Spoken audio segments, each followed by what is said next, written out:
So how do you get worse than a failed peep show segment involving Edge, Christian, the New Day, and the League of Nations? The social outcasts arrive, and I was like, wait, what? I didn't know they were going to be on the show. And then R-Truth comes out, and I'm like, oh, fucking shit.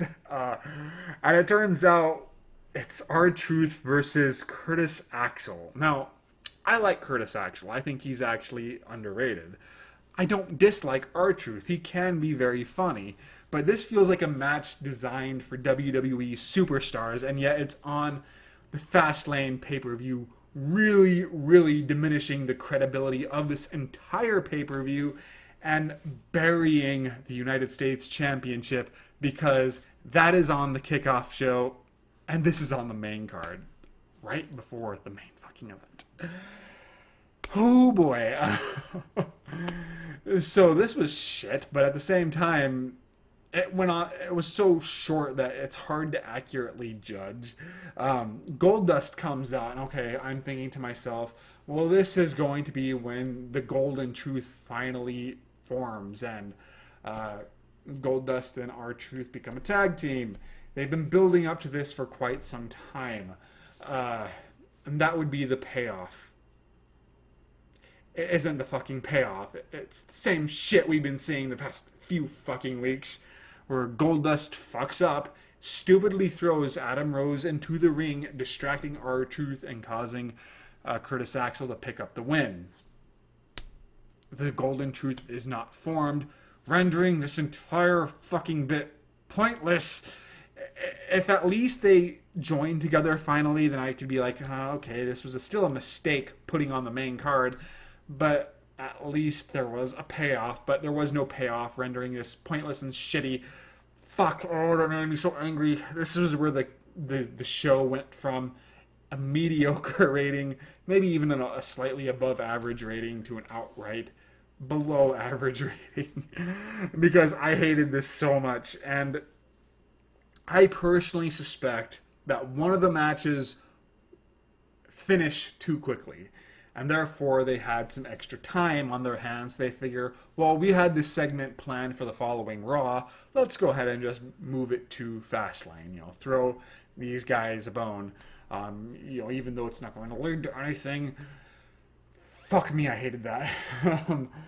So that sucked. Now we have the main event, I believe. Brock Lesnar versus Roman Reigns versus Ambrose. And whoever wins will become the #1 contender to face Triple H for WrestleMania. Alright. This is a filler pay-per-view anyways, so might as well just make that the main event. So I had mixed thoughts about this storyline. I think part of the problem is that it should have always been about Roman Reigns versus Triple H. That is where all the heat is. But unfortunately, this Triple H didn't really factor into this at all, and Roman Reigns almost seemed like an afterthought in his own story. Most of this was focused on the tensions building between Ambrose and Brock Lesnar. This was interesting, and the good news is you're seeing Brock Lesnar interact with somebody new. The bad news is that most of this story was about Ambrose trying to prove himself, to show that he belongs here, that he could stand up to the beast. Except every time, he either got his ass kicked or required Roman Reigns to provide a distraction while he did a low blow. And the only way this would have had a satisfying conclusion is if Ambrose did overcome all of the odds and win. The problem was that wouldn't have worked either, because Triple H and Ambrose have no heat together. So that would have led to, I think, a very unsatisfying WrestleMania. So Roman Reigns had to win. But the storyline wasn't centered around Roman Reigns. So I did not like that. I did not like that at all. And so when Roman Reigns pinned Dean Ambrose, it just kind of drew attention to how sloppy the writing and booking of this story is. Also, in my opinion, what it should have been is Roman Reigns and Dean Ambrose, they're buddies, but they start, showing signs of tension. They both want this championship, and they both have begun to see them, each other as obstacles in order to attain their goal. So, as Paul Heyman and Stephanie, kind of wedges that rift into the relationship, they don't necessarily attacking each other, but the tension is there. There are potential heel turns from both men. They should have played out that suspense really well. Brock Lesnar, meanwhile, is sort of looming on and in the background. He is the ultimate obstacle. I think that would have been a lot more interesting. And therefore, when Roman pins Ambrose, it would be a payoff, even if it's not the payoff anybody wanted. That would mean something. Then Triple H and Roman Reigns could have their feud, and maybe that would lead to some sort of Ambrose and Roman Reigns storyline. But I think an even bigger problem is Ambrose just did not deserve to be here. I like Ambrose, but he's been booked as a strong mid-card champion, but not World Heavyweight Championship material. He's been defeated by Roman Reigns multiple times in the past few months, within a relatively short period of time as well. He's gotten his ass kicked by Brock Lesnar, and then he ultimately loses this match. I figured that it would have been smarter to put Sheamus in his spot, because it would have made sense from a story perspective, giving an authority-friendly person in this match, and it would have given somebody to legitimately boo, and that may have taken some of the heat off of Roman Reigns. Because they want Roman Reigns to be the next big babyface, but they're booking him so badly that it's causing him to fall back in disfavor once more with the crowd. So all of this felt like a mistake to me, even though the individual segments within the storylines were fine. I thought it was lame that what causes Ambrose to finally snap and turn on Roman Reigns is when Roman Reigns accidentally ran into him.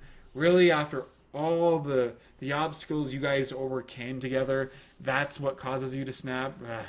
But still, like I said, it was interesting seeing Ambrose and Lesnar interact, and it was interesting seeing Stephanie and Heyman try to drive a wedge between Ambrose and Reigns, and then actually fail until something stupid happens. But so it wasn't a total disaster of a storyline. I just think it was sort of sloppy and misbooked. In terms of the quality of the match, though, I thought this was pretty good, but it had still problems on a storytelling level. There was some really cool stuff here. I liked seeing, Ambrose and Reigns powerbomb Lesnar through a table, only for that not to really work, forcing them to reprise that spot. That was kind of cool. And, Lesnar's presented as this dominant beast, as always. But then, my issue is Ambrose sucks in this match. He's getting his ass kicked most of the time, and the only time he does any damage is when either Roman Reigns is helping him out, or he uses a chair and plays dirty. Therefore, once again, this reinforces the fact that he does not belong here. And Roman Reigns doesn't particularly look strong because he's pinned Dean Ambrose before, and the only way he would have really looked impressive going into WrestleMania is if he pinned Brock Lesnar. But no, he didn't. Brock Lesnar is the only one who was really booked strongly here, and yet he still lost, so he doesn't necessarily benefit from it as much as he just doesn't lose anything from it. So by the end, I was left feeling kind of unsatisfied by this match, even though it was still pretty good. And overall, this pay-per-view I think the problem I have with it is that it played it too safe. None of the matches took any risks. There were no title changes. I didn't really feel like we were getting anywhere. It was just very predictable, very average. The match quality was fine, but because the storylines were so weak, the drama was lacking, there wasn't much of a catharsis involved in any of the victories, except maybe the AJ Styles versus Chris Jericho one. So it just ended up being a very subpar pay-per-view. Not a horrid one by any stretch of the imagination, but not really good either. So I think you should watch AJ Styles versus Chris Jericho for sure. And maybe Kevin Owens versus Dolph Ziggler if you're a mark for those. And if you choose to watch the rest of the show, there are worse things you could do with your time, but there are better things you could do with your time too. So it's up to you.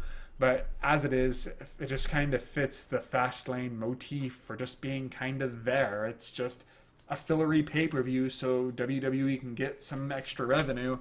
And it's nothing more, but nothing really less either. I thought the last Fastlane, the previous one, I thought that was a better show. That was sort of a mixed bag for me. Yeah, it was kind of lukewarm, but I still thought it was okay. This one I thought was really just a little below average. I would have said it was just average, except then they had to do that shitty ass R-Truth and Curtis Axel thing. And I didn't like the Peep Show bit either. Up until then, though, I thought Fastlane was passable. And it just sort of took a big nosedive from there. And yeah, the main event kind of brought it back up a little bit, but not enough to where I could say really good things about the show. So that is all I have to say. If you'd like to read my written version, please check the link in the Show More section below. Follow me on Facebook where I review other wrestling programs. Follow me on Twitter. And I've also done a written review of The Witch, which is currently in theaters, so please read that. And I hope you enjoyed this video, and I shall see you guys later.